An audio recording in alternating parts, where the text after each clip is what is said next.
my amazing heart-to-heart with my amazing colleagues and dear friends, Avis and Keith, who are co-founders of AVKE Design, who are our architects for our new space. How are you both doing today? We're doing very well. Excited to be here and happy to talk with everyone. Yes. We're very excited to have you.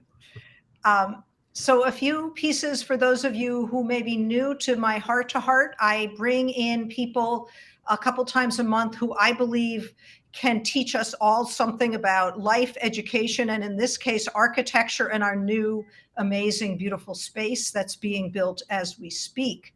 Robofun currently is at 102nd and Broadway, where we have 4 classrooms and we teach coding, both in Python and in Scratch. We teach robotics, we teach Minecraft and electrical engineering, and we also teach animation. All of that is happening until the 1st of July at 102nd. And then beginning July 17th, we will end our summer with 7 more weeks of summer camp in our absolutely gorgeous new space on West End Avenue between 64th and 65th Street. And we will hear more about that from Avis and Keith. I just want to finish with one other comment or a couple more comments. We run classes, camps, professional development for teachers, private lessons, and birthday parties. And right now, between now and the 5th of February, we have a 15% discount for summer camp. So this is a really good time to sign up. For 1 week, 2 weeks, as many weeks as you'd like, and you'll get a nice discount for yourselves. My social media team always reminds me that if you're enjoying this talk, go to our website and sign in. You will find out about classes, camps. You'll also find out about discounts. You'll also find out about open houses and a few free classes that we offer at various times. So back to the reason for this today is to speak to Avis and Keith. I am going to start with why did you both, or one of you can take this question, why did you decide to be an architect? I'll start with that one. That's always been a very loaded question. But for me, I actually did want to be an architect from a very young age. I grew up in Silicon Valley right at the point where the tech industry was just starting to boom, and the area previously, which was primarily agricultural, was starting to wane. So I grew up in a place where there was a lot of sort of like really interesting technology that was happening, but at the same time surrounded by all of this old farming infrastructure, huge sort of tanks and things. And it's just this really great kind of composition of stuff that really got me interested in sort of form and landscape and how that all came together.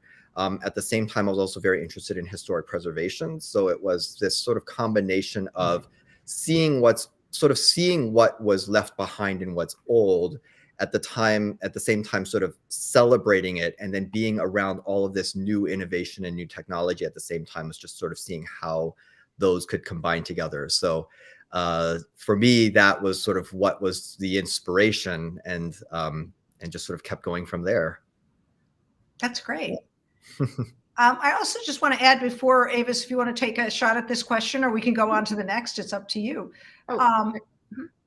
That Avis and Keith are not just architects, but they're also interior designers. And from my perspective of, it was kind of a daunting thing to demolish and take a nail salon and make it into a beautiful space for our children and also for my staff. It was really great to have a team that would handle both interior design as well as architecture. So yeah, it was for a lot of architects. Yeah, that usually it does come with the territory. I mean, design as a whole is all encompassing. I mean, so this is actually what got me into architecture. I've actually, ever since I was young, I wanted to be a fashion designer. I've always wanted to be. I love design. I love fashion. I just love the art and kind of creativity of fashion and how things come together. But in the end, I think architecture just made a lot more sense.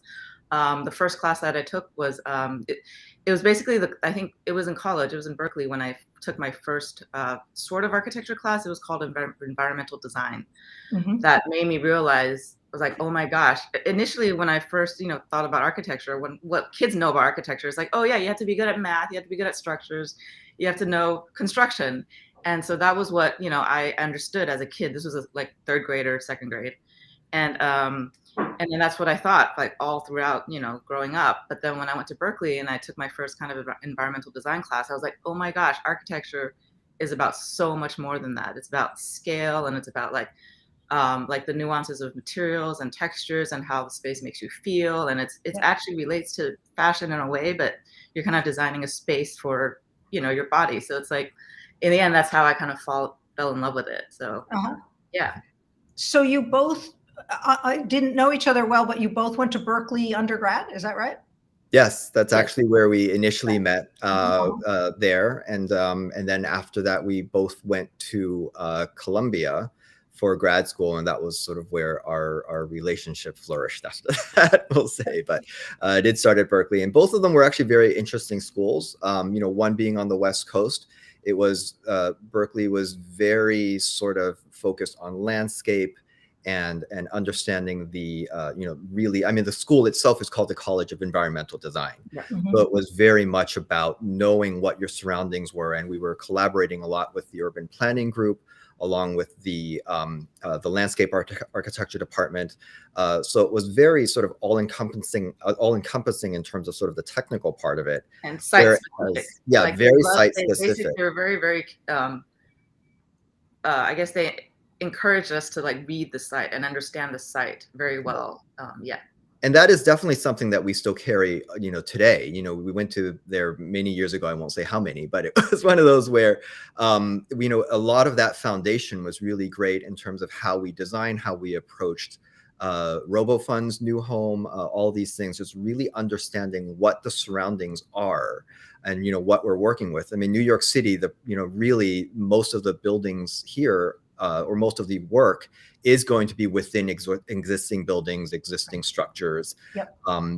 There's a context that already exists. So it's like, how do we see that, understand it, and then how do we apply our clients, or in this case, Robofun's mission and the needs, and how do we make that sort of work within the space and hopefully come up with something that we think is really, really good.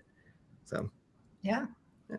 So from soup to nuts, I'm sure there are a lot of ways, but like, how do I am actually the daughter of an architect, so I've sort of been around sites, but like, how do you start? How do you go about designing a space? Well, I would say a lot of it first starts with, we do like to first see two things, actually. I would say we like to see first off with what is there. That is the physical dimensions of the space that you have. Understanding that, then really the next thing that we always like to do is sort of seeing how you're currently inhabiting the space that you are in. Mhm.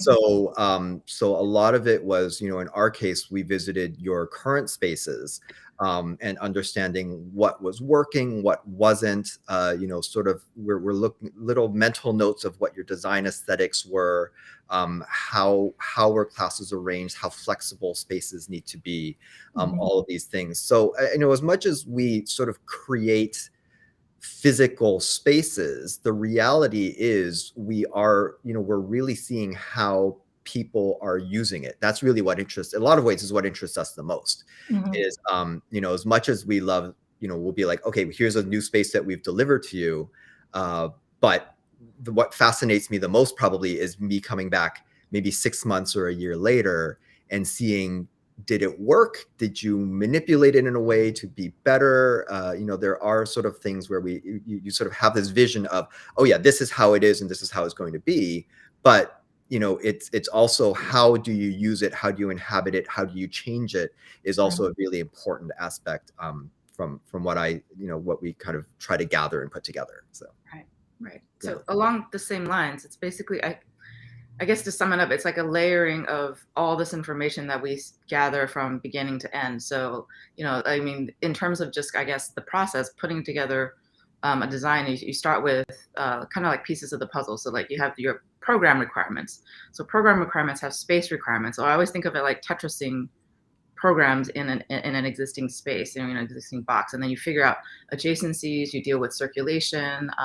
So all of those become like puzzle pieces that you kind of have to fit in and rearrange it to see, how the flow works, how adjacencies work, how programs still, whether they need to be close to each other or not.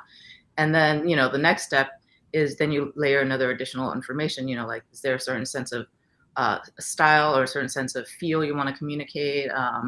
And then beyond that, then it gets more and more granular until you kind of end up with a final design, because we keep adding this layering information and then kind of massaging it into this, final piece, I guess. Right. Yeah. Right. Yeah. So back to a point that Keith had made, do you ever go back in and watch how people are using the space you designed and sort of check off yes, we designed it for them to have that little nook over there, to have little conversations, and yes, that, does that happen? And do you have surprises in that process? We actually, yeah, we do. And we love sort of going back and seeing, because it is great to see that. And a lot of the times there are things that surprise us even. It's like, oh, we never thought of that, but it ended up working. And at the same time, arguably, yeah, we kind of come up with things that we hope would work and perhaps maybe not quite as well.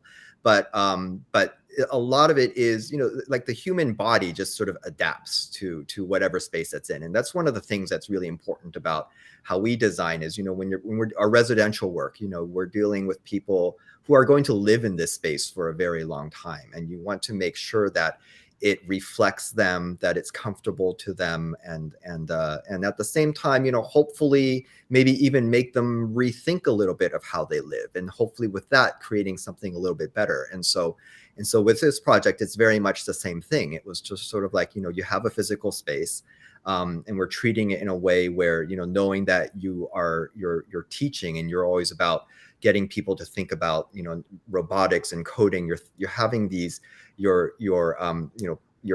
kids are thinking in all of these really different, you're trying to get them sort of think in these really imaginative ways. Mm-hmm. And so we were really coming with the point for your project, just like, how can we show that in the architecture? It's like, how can we use architecture as a learning tool that could potentially also help you and your staff teach, and sort of give a whole better experience for everybody there. So, yeah. Mm-hmm. And I believe we will have you back in a couple months, maybe for a Facebook Live walkthrough or something. Do this from the space. Yeah, we would love it. Can you tell our audience a little bit about our space?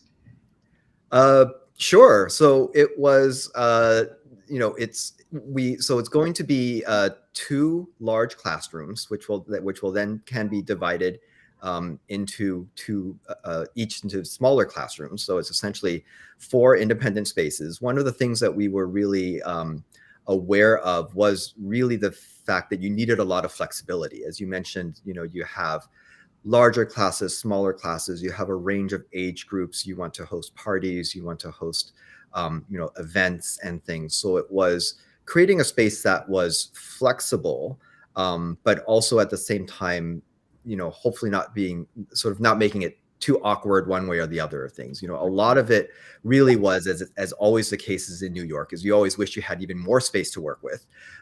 So, in this case, we had a lot of things that we wanted to fit in, and some things that then created, it sort of allowed us to really rethink where can we overlap on certain things. So trying to find what those adjacencies are, that it was like, this can be shared, and this could be, this could work out a little bit better. So as we said, the primary function here, the really focus of their whole space are these classrooms, but then you have all of these supporting structures that are around it. So we have your offices, what we did here, and all of these have to be connected with hallways and circulation. So in our case, that was really where we kind of had a little bit of fun, was that in these places where, you need a space to just physically go from one room to the other, right. How could we make that more interesting, and at the same time looking at what's there and being like, what can we reveal? How can we sort of use the space that's there to really even emphasize further, what we can do there. So the existing space it was very, very chopped up. The ceilings were all different heights, and it was very, it was a challenge to basically negotiate all those different existing conditions and try to make a space that still, addressed everything that Laura wanted in terms of just light and air and space, or yes, space, I guess, area. So to negotiate that in the end, we knew that we wanted to bring light all the way through to the back of the space. It's a long space, even though the ceilings were changing. But because the ceilings were changing, we ended up deciding to take advantage of it and making it kind of like very, very interesting. So we actually kind of celebrated the different ceiling planes by adding, in the classrooms, we'll have, a shift in ceiling plane as well. In the hallway, we even shifted the ceiling plane to kind of make you feel like you're coming from the reception area, it's taller and wider and brighter. But then as you go in, it becomes, you get into the middle of the space where all these different planes come together, and we ended up kind of calling it like the nexus, or the if then space, where we decided to celebrate it, we opened it up. So there, we're showing all the guts of the building there, so that, as you come into this space, you're like, oh my gosh, what the heck, what is this? And then, it gives an interest and procession as you walk through the space, because otherwise you're just walking down a long plain hallway with an even ceiling, and it's just not, it's it's a different design. So in this case, we addressed, we addressed the existing space. We addressed, the needs, by kind of doing this with the ceiling. Yeah. I mean, a lot of it too, we even emphasized that with lighting and things. It was just trying to find ways of really making it interesting. And as we were saying, which, one of our favorite spaces we feel is this, what we're calling the if then space. And it just also happened to be a area where, like the room, everything really got compressed, because there was a point where there's sort of a front half and a back half. And then this, what we're calling now the if then space, is this really compressed area where it was just like, there was just so much that had to happen in there. And so, knowing that, we were saying even in our introduction, it was like, buildings in themselves are sort of machines, and, they're systems that we inhabit. And so one of the things was exposing all of this was that, and that made us think, a lot of your robotics groups, it's just like how you're creating machines, you're creating things that do something. And we're just trying to show that, in architecture, in space, it's like you are inhabiting a machine, and it is doing something for you, and you're manipulating it, and it responds to you at the same time. So it's like, let's show that, and hopefully use that also as an educational tool, or just sort of seeing that, while you might be working on something at your little desk, but at the same time, you can blow it up, and you're in this scale where, I'm in a building, and it's exactly kind of the same thing. So right. So one of the things that I think is a little unusual about Robofun for our kids is that there's the teachers in the class that they're in, and then there's people who are managing the classes, who are often at reception and checking in on the kids.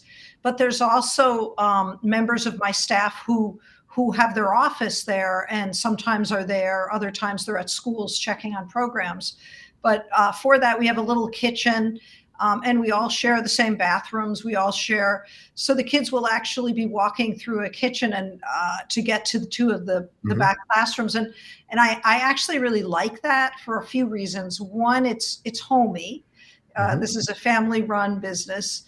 But also, I think often in school, sort of normal school, kids don't see like how we all live, and that person just wandered out to get a cup of coffee and is now wandering back into an office, but while I'm in my classroom and I might wander over and get a drink of water. But it's sort of more, I don't know, holistic living versus sort of a sterility that classrooms and schools can have. Absolutely. I mean, it's all, we like sort of like breaking down the hierarchies of things. It's like, it's, our favorite teachers or professors, I'm sure in all of our lives, have always been the ones that we've connected to more as outside of that sort of like teacher-student relationship Right. and we do that with our clients too. It's like that. I mean, we like to say that, you've become a great friend of ours, and it's in this sort of collaboration that really something even better can happen from it. We always hope we get great clients like that, because we just know that the product is just going to come out so much better. And especially when clients are involved and engaged, it just adds so much more information and so much more personality to everything. Yes. Yeah. Well, I have enjoyed one of the things that Keith and Avis does, and I don't know that all architects do this. In my selection process, I didn't find this, but we have weekly meetings on site where we go over what's happening, what's going to happen next. And it's very helpful. And it's like reassuring of the process, and I'm learning a lot. But recently on an exposed concrete wall, it's just a gorgeous surface. And so Keith and I were able to say, okay, let's do this with it instead of this, so that there's sort of design as it's happening. It's not all a plan. You figure it out on paper. You do exactly what's on paper. You're watching it evolve. And that's a cool process. Yeah, and that's where a lot of the artistic process of things happen, and where the personality can come in, and hopefully also where you feel involved. And once you're involved, then you're so much more connected to the space, because now you have, not just a, arguably like a financial stake, but really like an emotional stake as well too. It's just like there's a story behind this concrete wall that we've exposed, and now you have something to express to everybody else. Right. So we're coming to the end of our time, and what I love to do is talk about if you have a child interested in architecture, what do you suggest as professional architects that will help them if they want to go into this career, or even just to explore this career? I would say a lot of it is really exploration, going to museums, going to art, we're seeing art, seeing space, seeing sculpture, sort of a lot of different types of creative things. And that includes, I would say even, taking courses, at Robofun. It's just like this whole thing of just understanding animation, all these things. It's like you're being creative in a variety of different media. You're making something do something, and so that's a whole thing about just sort of being part of the environment and really understanding it. And I think that really it is just understanding holistically what is happening around you, and then how can you manipulate it or enhance it or things. And that is really what we found going into that, becoming architects. That's sort of the medium that we chose, was architecture. It's curiosity. A lot of it is curiosity about the built environment and details. Like if kids are interested to begin with, they already have that curiosity, and they're looking at things and like, oh, how has this come together? Why does this look like this? Or should this look like this? Just continue to have that same curiosity and just look at things around you, anything, like if you're, even sidewalks, how do they work? And why are there joints in between? Like just keep asking those questions, and just keep an eye out for, for anything that, and then in the end, it all comes down to passion. So it's the same thing with a lot of creative fields. It's passion, because a lot of times the road can be difficult, but to be able to enjoy it and express yourself fully, you have to have that passion. And if you're saying with the kids that are interested, they already they come with that. And so I think that and curiosity come together to help them.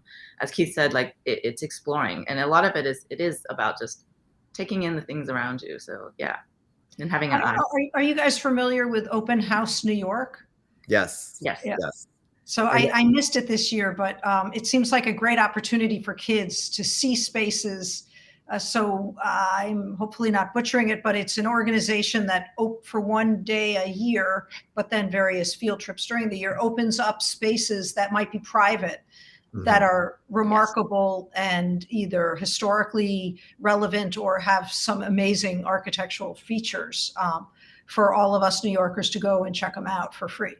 So Exactly. And And some the of the AI most interesting, oh, go yeah, ahead. the AIA, like the AIA, the chapter here also have like programs and tours. And I think there's what every year there's what I guess the IA is called Archtober. Is that right? Archtober, ARCHTOBER. So there's a whole month of events that are scheduled, and they have tours of tours of architecture offices actually, tours of architecture offices and buildings, and I think famous buildings, historic buildings, all kinds of buildings. So yeah, there's a lot of programs available at your local AIA chapter. Mm-hmm. That's great. That's Mm-hmm. great. I think I'm done with. Do you have any other things that we talked about that I haven't mentioned? No, I think everything, I mean, everything is great. It makes sense. As we said, it was like, we love that architecture is this sort of, emotional, part of everything. And, it's creative. There's so many different things. And we're just so happy to be able to find ways of expressing it, for you and for others and things. And, hopefully others will find as much passion in it as we do. Yes. So two things. I'm thinking that it's a little bit like physical sociology. Sociology is sort of the study of people, but you're designing the spaces for it. So that's interesting. My second, what? My second is, let's say somebody's listening to this and they would like to contact you. They can contact me and get to you. Would that be the best way? Yeah, that would be the best way right now. Okay. For that, we do have an Instagram page that we do. It's at AVKE Design. I didn't know that. Yeah, okay. Yes, we do. Yeah. So, and we post sort of little updates on some of our projects, things that interest us, things that inspire us. And so we'll, that's, and our contact information is there as well. So you can follow us there and see kind of what things are interesting to us at the moment. And hopefully things that will inspire you as well. Great. So a reminder to our audience, it's not too late if you have a question you'd like to ask. Also that Robofun is currently at 102nd, and we've just been speaking with our amazing architects and interior designers who are helping us move on July 1st to an incredible space on West End Avenue between 64th and 65th Street. And we're so thrilled for the work we've been doing together. One last pitch, Robofun has vacation camps coming up, but right now, between now and 11:59 on Sunday night is a 15% discount for our summer camp. So if you have a child and you're interested, now's your chance. So we're very excited about that, as well as if you go to robofun.org, you can get on our mailing list, and we will then be able to keep you posted on what's going on. So thank you so much. And we will repeat this when we're closer to the actual walking through the space.